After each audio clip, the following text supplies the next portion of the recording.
Our speaker today is Joe Szabo, who is the Executive Director of the Chicago Metropolitan Agency for Planning, CMAP, appointed in 2015. Joe brings with him a varied experience in local, state, federal government, civic affairs.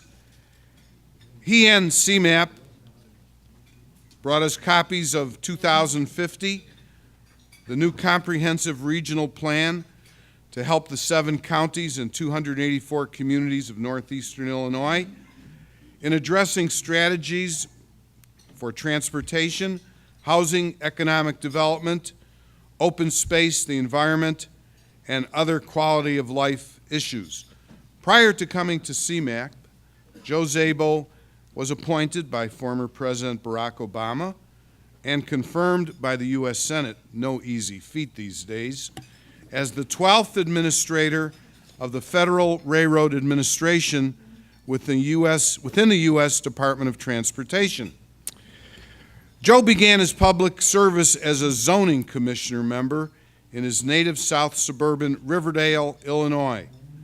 He later served as a Park District Commissioner, village trustee, and ultimately mayor. He has served on the Executive Council of the Chicago Metropolis 2020, later known as Metropolis Strategies, the Metropolitan Mayor's Caucus, and the Legislative Committee of the Chicagoland Metropolitan Planning Council. Joe Szabo has a Bachelor of Arts in Business Administration from Governor's State University and received an honorary doctorate from Lewis University for his lifetime commitment to public service. Let's give Joe Szabo a nice, warm City Club welcome.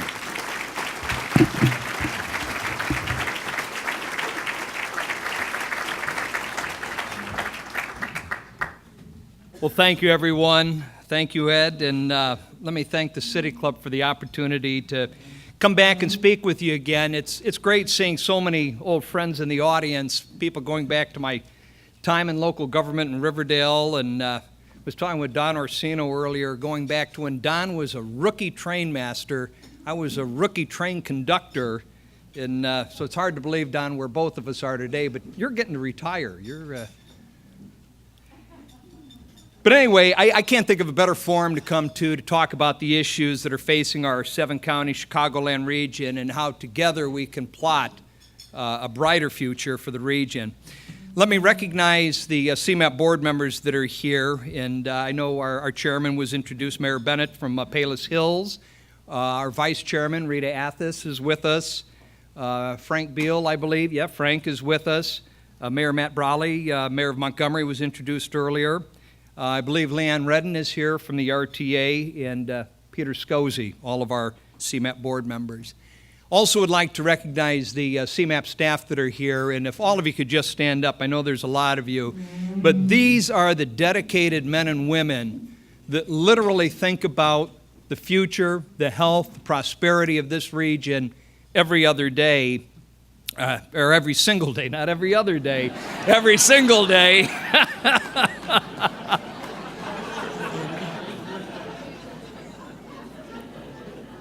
I'd make a joke and say some days are better than others, but no, the fact of the matter is these folks, they really believe in this region and live and breathe the whole concept of regionalism.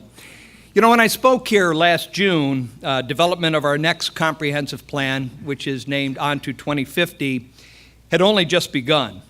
And at that time, I talked about the importance of acting as one region where we all work across jurisdictions for the sustained prosperity and quality of life that our 8.5 million residents deserve. CMAP, as you know, is the region's official long-range planning agency, and we were created in 2005, and our state and federal mandate is to integrate planning for land use and transportation as a means to shape economic growth and quality of life for our 284 municipalities. Our previous comprehensive plan, which was named Go to 2040, was adopted back in 2010, and it won several national awards. And so with On to 2050 now in development and scheduled for adoption in October 2018, we're building on that earlier plan by fostering more tightly on several overarching principles. Before previewing a number of those anticipated recommendations, I want to describe to you the results from our 5 months of extensive public engagement, which began in April and ends tomorrow. Jack Welch, the former CEO of General Electric, once said, "Control your own destiny, or somebody else will." And another eloquent speaker, Yogi Berra, Yogi once said the same thing, but maybe just a little bit differently. Yeah, if you don't know where you're going, you might end up someplace else. So think about it. You know, it's only by planning that we can direct where it is that we're looking to go, and only by setting a clear direction and executing in accord with that plan that we can attain our chosen destiny. And to kind of morph Jack Welch and Yogi together, if you fail to control your own destiny, you're likely going to end up someplace else. So today, you're the first to hear what we have heard from residents during this round of public engagement on what we call 5 alternative futures for the Metropolitan Chicagoland region. And each future describes factors that could significantly shape our region for decades to come. Now, these futures are not mutually exclusive. In reality, they're likely going to overlap. And so when we were out meeting with folks, we didn't ask the residents to choose from among them, and they're not predictions of what will happen, but they're a set of assumptions about what could happen, intended to help inform the planning process and generate dialogue. So when On to 2050's development began last year, I set an ambitious goal for us to double the number of outreach contacts over those that were engaged during the development of Go to 2040. And as I mentioned, that plan won several major awards, including one from the Transportation Research Board for its communication and outreach work. But I really wanted the bar to be set high as we engaged the residents from around the 7-county region to ensure that this plan was their plan. And with over a year remaining, we've already exceeded the 35,000 residents reached during last plan engagement and are well on the way to achieving our goal of doubling the previous total before the plan is adopted in October 2018. To date, more than 200 workshops have been held at a wide variety of locations: community rec centers, senior living centers, barns, schools, yeah, that's right, corporate conference rooms, a zoo, block parties and farmers markets, community colleges, health fairs, churches, a museum, and even a flower shop. And so the bottom line here is our staff will go anywhere, wherever people are, to discuss the region's future. And we've also deployed 20 kiosks across the region and held 5 forums on the alternative futures. And residents could also weigh in via web surveys and social media. And while the results of all these tools are not necessarily scientific, by reaching so many residents, we do get a clear sense of their concerns and aspirations. Now, because hearing from the youth is so inspiring and perhaps sometimes a little bit daunting, let me start there. And to put this into some context, 65% of the region's residents in 2050 are either kids today or they haven't been born yet. So let's start with some inspiration. One 8th grader says that in 2050, and I'll paraphrase a bit here, we will have flying cars, no more fossil fuels will contaminate the earth, and money will be long gone. Now, I think they meant that we won't need money anymore, but given our current fiscal crisis, the reality is that the money may be long gone by the time 2050 rolls around. So now, a more daunting comment from another middle grade student. I don't see myself living here in 2050. Too much drama and crime in my neighborhood. I want to be someplace quiet. Let's think about that one. Today's 8th grader will be about 46 in 2050, and we owe it to them to make this a region where they and their children can be safe and prosperous. And so let's look at the 5 alternative futures and how our region can meet its challenges and capitalize on its opportunities. So here's what we heard about changed climate. 40% of the people believe the most pressing factor on climate change is a lack of urgency due to competing priorities. They believe that there's a major gap between recognizing climate change and doing something about it. And the 3 most worrisome impacts are insufficient water supply, harm to life and property from floods and storms, think Houston, Texas, and more intense impacts for vulnerable residents, including people with disabilities, low-income households, people of color, and older residents. They think it'll be most important to protect our energy supply and distribution network and our water systems. They said that issues surrounding water should be addressed regionally, not just locally. And while Lake Michigan might lead some to conclude that our region won't face water shortages, most realize that that's not true for the many communities in the region that rely on groundwater. Here's what we heard about walkable communities. 2/3 of the residents said that they prefer more walkable communities. 26% believe that the greatest benefit is that they're healthier overall, healthier for residents, for the environment, and for the local economy. But 25% said that their top concern is that it may be more expensive to live in walkable communities and that this could further displace residents with limited means. They suggested more homes near transit and local jobs would make walkable communities more accessible to people of all incomes while making it easier for people to get to work. Well, we heard about innovative transportation. Nearly half of the residents are somewhat comfortable with autonomous vehicles, but they think that more testing is needed and that they may be too expensive for many residents. And they believe even with these new options that roads will still be crowded and that we'll still need public transportation. 31% said new bus and rail routes and extended rail lines should be the top investment priority. Also high on people's list, focusing first on existing transportation infrastructure, which CMAP has always endorsed, and sharing as a region in the responsibility for transportation funding and investments. So what we heard about a transformed economy. Residents considered how economic shifts could transform our region. Nearly 45% said technology will require residents to keep acquiring new skills, both more often and more quickly, as obsolescence happens faster and faster.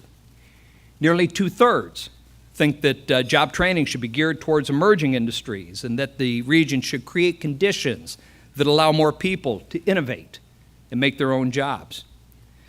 Concern was expressed that residents of disconnected communities, particularly minorities, will be unable to participate in our regional economy.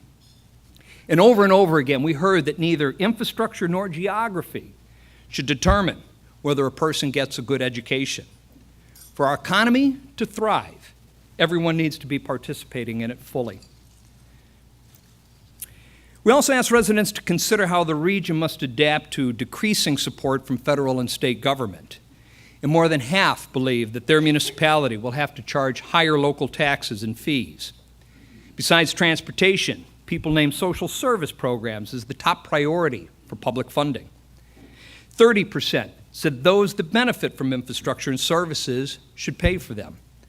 Relatedly, the top 2 ways to fund necessary road improvements were charging tolls to drivers and charging more to bypass congestion, another CMAP priority known as congestion pricing.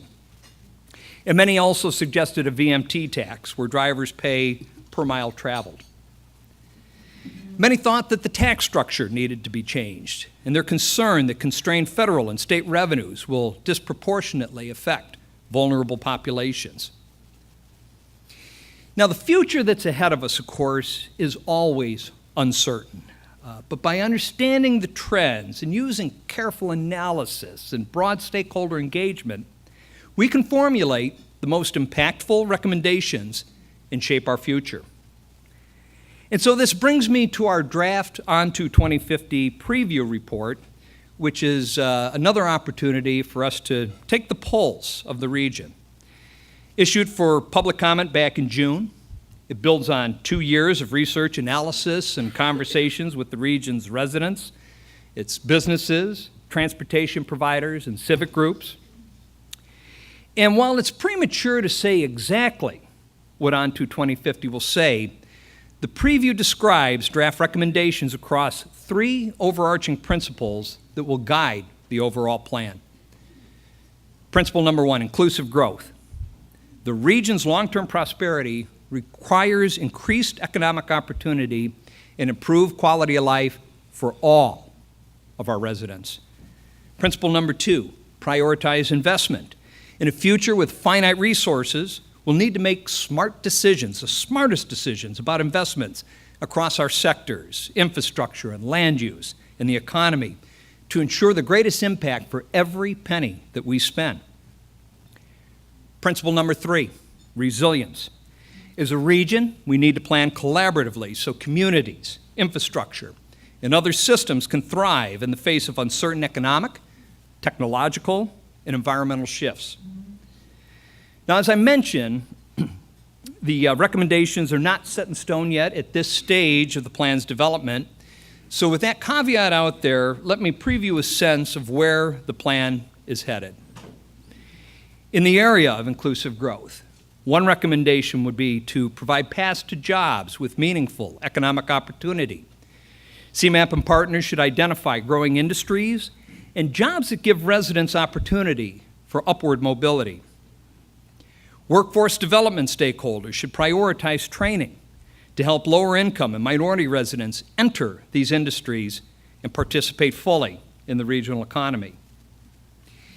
In the area of prioritized investment, one recommendation would be to focus on infill, capital investment, and technical assistance in the region's employment centers, transit-rich areas, downtowns, and disinvested communities, and establish regional priorities for focusing assistance accordingly.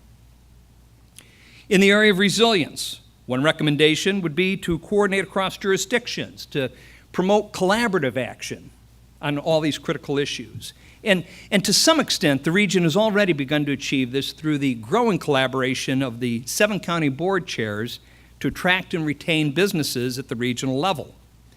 Similar coordination is going to be needed on issues now from stormwater to transportation funding to workforce development. The dilemma that is faced by long-term planners like us at CMAP is to balance the need to inspire our region with the equally important need to confront harsh realities. And so in that spirit, let me take up an unavoidable reality that, we have reached a critical fork in the road. The state and federal funding streams that we've historically relied upon are no longer reliable, nor are they sufficient to meet our growing infrastructure needs. Our analysis estimates that the region will need roughly $500 billion over the next 30 years simply to operate and maintain the transportation systems that we have. And the analysis further shows that based on what we can reasonably expect to generate from current revenue streams, we're going to face a $24 billion shortfall to meet that basic need, that fundamental need, and this doesn't even allow for any improvements or expansion. And by neglecting our infrastructure, the region's in danger of losing what has always been our strategic economic advantage, that the very tools that we've historically relied upon to grow our economy. And so we have to control our own destiny. While state and federal funding should continue to play a central role, our region must do as many of our peers have done, implement a sustainable source of regional revenues that can leverage other public and private investments. CMAP is developing a financial plan to accompany Onto 2050 that will cover the gap and allow the region and its economy to flourish. And not only in transportation, but also for these carefully prioritized projects in open space and water and other factors that move the needle on quality of life and economic growth. But this can't happen without the region stepping forward with its own source of revenues. We compete on the national and global stage against regions whose public investments are outpacing our own. In the Midwest, Kansas City and Indianapolis are regions that have already moved to shape their own destinies by generating their own revenues. Saw a presentation at a freight conference yesterday on St. Louis, and I got to tell you, St. Louis is about ready to eat our lunch. And that's a real turn of events if you understand the 150 years history when it was them neglecting transportation infrastructure, focusing solely in those days on riverboat traffic, while Chicago went with the modern technology railroads, and everybody knows what the shift was in economic power. But they're motivated and they're organized, and I was pretty impressed with what I saw yesterday, but for me it really was a light bulb of how much work that we have to do. Otherwise, we could end up having the tables turned on us like we did on St. Louis 150 years ago. Others that have moved forward on regional revenues: Denver, Atlanta, Austin, Seattle, and so many others. And so we can't continue to fall behind. By making a commitment to modernize our infrastructure, by carefully prioritizing the investments to ensure the highest level of return, we can choose a destiny that will increase prosperity and quality of life for our residents. Our federal mandate requires on to 2050 to include the region's official financial plan for transportation investments. And no federally funded transportation project can be built without being included in our fiscally constrained plan. To support existing infrastructure and make those surgical, strategic additions to it, the required financial plan must assume that regional revenues are going to be available. Now, determining the mechanisms and the amounts for these revenues will be central to the debate and discussion in coming months as we draft the plan for public comment in June and ultimate adoption in October of 2018. But CMAP has built a reputation for working with its partners to make the tough choices about funding projects that maximize benefits to the region. We've long advocated for merit-based, prioritized project selection. And so together as a region, we have to take the next bold step of building consensus to enact a sustainable revenue source to support these high-priority projects. And so the region needs your support and your ideas. So let the discussion begin. Chicagoland grew into a global metropolis due to infrastructure investment, particularly in transportation. And this has always been our competitive advantage. Regional revenues strategically invested will make our future less uncertain. It'll provide the tools to ensure that Chicagoland remains the undisputed jewel of the Midwest and the transportation hub of North America. And this is the destiny that we want for future generations. So I'll close on a quote. The current road before us might be filled with many potholes, but in the words of Dolly Parton, yeah, good old Dolly, if you don't like the road you're walking, start paving another one. So with that, I'll take your questions. Thank you.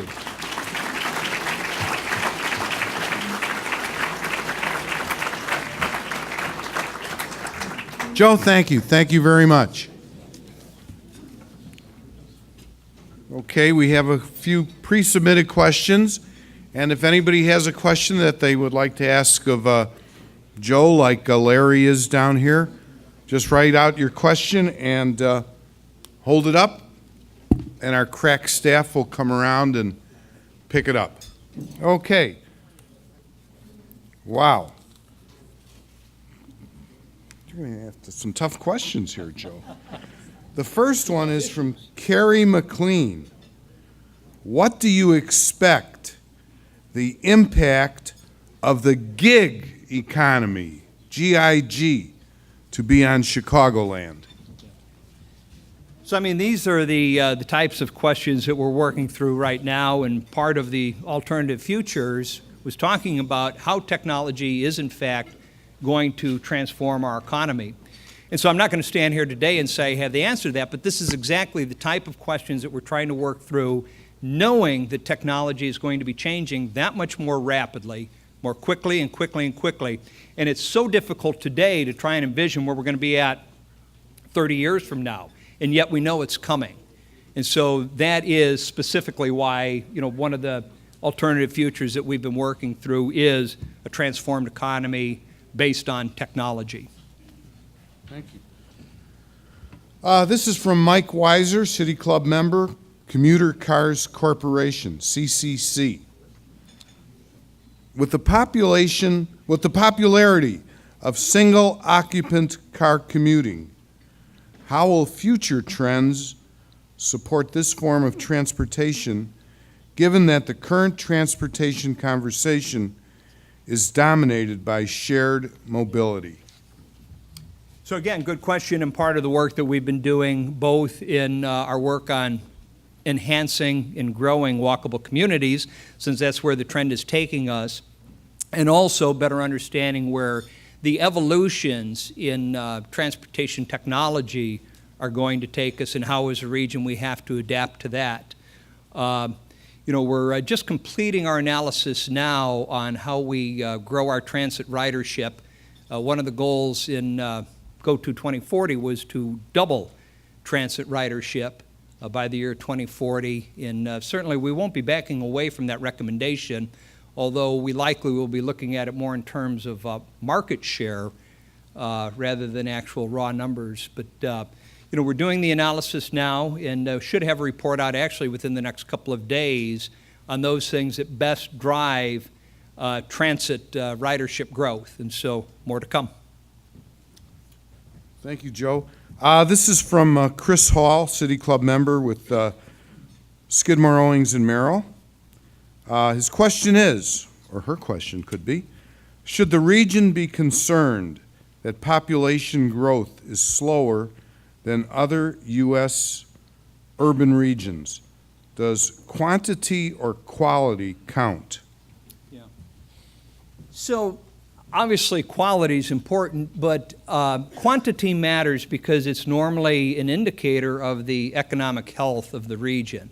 And so this is one of the biggest reasons why inclusive growth will be an overarching principle across the whole plan. In my talk a year ago, I talked about the fact that there's a pretty good body of analysis that's been done, and the fact that those regions that are more inclusive in their growth end up having longer periods of economic prosperity and greater amounts of growth. And it's estimated that we're leaving about 20% of GDP on the table by not growing inclusively as some of our counterparts. And so it really comes back to driving the regional economy. If we're inclusive about that, if the economy truly becomes that much more robust, our population numbers will follow. Okay, this is from Lou Harris, not the pollster, by the way, with Your Betterment, Inc., City Club member. His question is, what steps are you taking to change the negative story about Chicago into a positive message? Our work is not necessarily about messaging. Our work is about research, analysis, and bringing forth those recommendations that are based in reality. We try to look at things certainly not through a rose-colored glass, but not, is all gloom and doom either. And when you take a look at the issues that we're facing in some of our neighborhoods, the horrible issues that we're facing with the homicides, much of this does come back again to the economic argument. It comes back to the arguments that we're talking about in wanting to advance inclusive growth. It comes back to the arguments we talk about having these openings for progressing into jobs that are into those emerging sectors to where there's long-term career viability that you can support a family, and people have to have hope. And so, our work, it isn't about, fancy messaging. It is about doing the groundwork, the grunt work of research, analysis, and based on the facts that we have, coming forward to all of you with the recommendations on how we move forward collaboratively as a region. Okay, thanks, Joe. We have a couple more questions here. I'm going to combine these two questions. They're from Benjamin Harbour with CDM Smith and Larry Andradich. Both are not City Club members. Both Ben and Larry, we invite you to join. $50. You'll be with the elite. 2,500 other people. Come on. Okay. Both of their questions are similar. What do you see as the most probable sources of future revenue streams, and what are some of the revenue methods that you're discussing, such as referendums and so forth? Yeah. So we're beginning to do that analysis now to understand both the pros and cons based on the facts of different revenue sources, which also then leads to ultimately having the difficult political conversations. And God knows this is a really, really tough time to be talking about generating new revenues. And yet, I have an obligation, I have a responsibility to come out here and present the facts to you that we face a critical shortfall in simply maintaining and operating the transportation infrastructure that we have. And so the analysis is being done back at the shop. Obviously, we're taking a look at motor fuel tax increases and what that generates and, the pros and cons of that. VMT continues to be on the table and part of the discussion and the pros and cons and challenges with that. Sales tax increase, perhaps using the RTA's authority and the pros and cons of that approach. License fees, would be one of the items on the table. But, it's one of the reasons why I throw this out here today is to start generating that conversation. We're not going to sit here and say we have all the answers. We do know the approaches that historically have been used.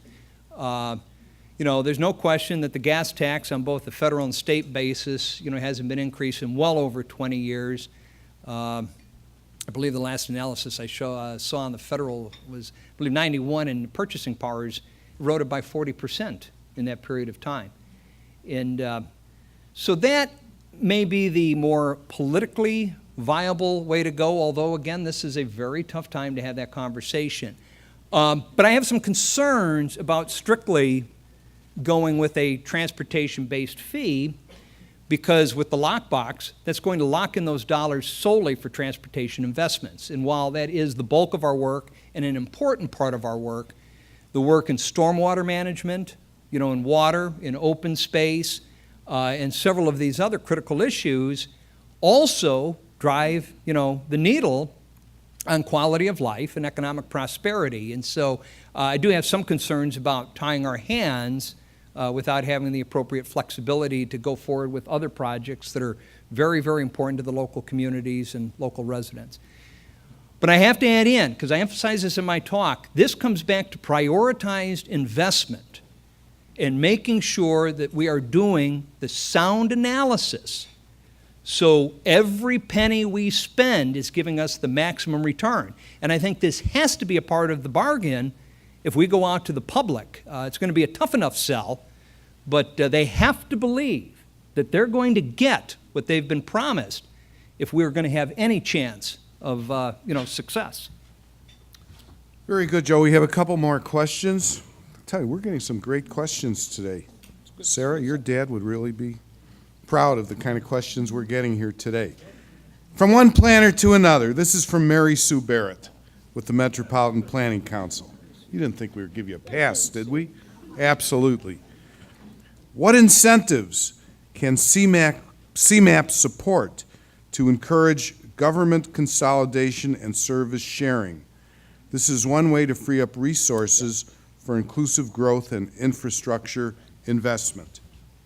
Well, thank you, Mary Sue, for a good question. Glad to see you here. I call MPC our cousin. We might be a unit of government. They're a civic organization, but we work so much on so many of the same principles. Government consolidation and shared service will continue to be a big issue for us. As you know, it was in the 2040 plan. We will not abandon that in 2050. And it really is about generating that dialogue. It often is held at the county level when the 7 county board chairs are together, but continuing to recognize those opportunities where local communities do have the opportunity, particularly in sharing I think there's local mayors who will tell you there's been some great examples that have been very successful. There are other times where it isn't necessarily, the complete panacea, that these things vary on a case-by-case basis. But, understanding where there are redundant units of government, and, Chairman Cronin's done a great job on this up in DuPage, really focusing on this, and looking at those opportunities for consolidation, continued sharing. It's going to continue to be a priority for us. Okay, thank you. This is from the Davidoff Tag Team, John and Jackie, with Davidoff Mission-Driven Business Strategies. So I don't want to separate male, female, so we're going to do both questions. What is Chicago's biggest barrier to being successful with Onto 2050? And Jackie's question is, in what ways are issues the Chicagoland region faces unique, more challenging, or distinctive from other Midwest cities or nationally? Mm-hmm. What was the first one again? First one was, what's the biggest barrier to being successful with Onto 2050? Yeah. No, I think obviously the issue that I close with, which is the funding question, and certainly it's not the only one. I hate to take it back just to money, but when you do take a look at what the shortfall is, the fact of the matter is, that we're not going to be able to modernize or improve our transportation network without additional revenues. We're not going to be able to do as much as we need to do in the inclusive growth realm without additional revenues. And, obviously there are always the political challenges that you have 284 communities with 284 local mayors. I once was one. And mayors like to cling to their own autonomy. I understand it, I get it, and that's why land use decisions still remain with those local communities, those local mayors. But our job through our research and analysis is to inform the debate, inform the conversation through our local technical assistance program. Roughly 20 to 25, 30 times a year we're invited in to help local communities with local projects that are about their vision, but are consistent with the long-term plan. And so these are the ways that we exert the best influence that we can. Second question was? I'll pull it out of my pocket. Oh, you put it away. Okay.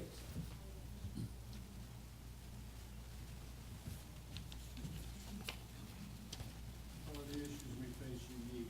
Unique. Exactly. Yeah. Thank you. Yeah, thank you.